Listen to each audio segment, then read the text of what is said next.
ఆ రోజు మా నానమ్మ ఆబ్దికం. నా చిన్నప్పటి నుంచి నానమ్మని నేను ఆ ఫోటోలోనే ఎరుగుదును. ఎందుకంటే మా నాన్నగారి 18వ ఏటే నానమ్మ అందరికీ దూరమైపోయింది.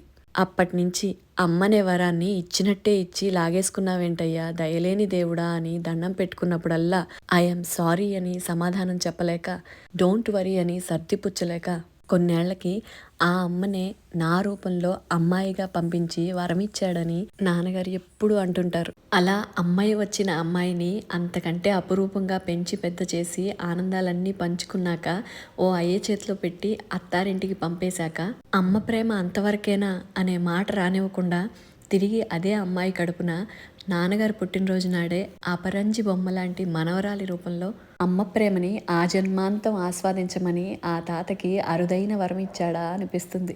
92 మా తాతగారు నానమ్మ ఫోటోకి అక్షంతలేస్తూ కళ్ళనీళ్లు పెట్టుకుని వెనక ఉన్న నా వైపు తిరిగి చూసి, ఫోటోలో ఉన్నది ఎవరో తెలుసా అమ్మలో, శేఖరం, రామశేఖరం అని చెప్తుంటే బతికుండంగా ఏనాడు పేరు పెట్టి పిలవని ఆ మనిషి పండు ముసలి వయసులో పసిపిల్లాళ్ల పేరు గుర్తుపెట్టుకుని మరీ స్పష్టంగా పలుకుతుంటే అది ఆ పైవాడి లేలో పైనుండి చూస్తున్న మా నానమ్మ లేలో అర్థం కాలేదు.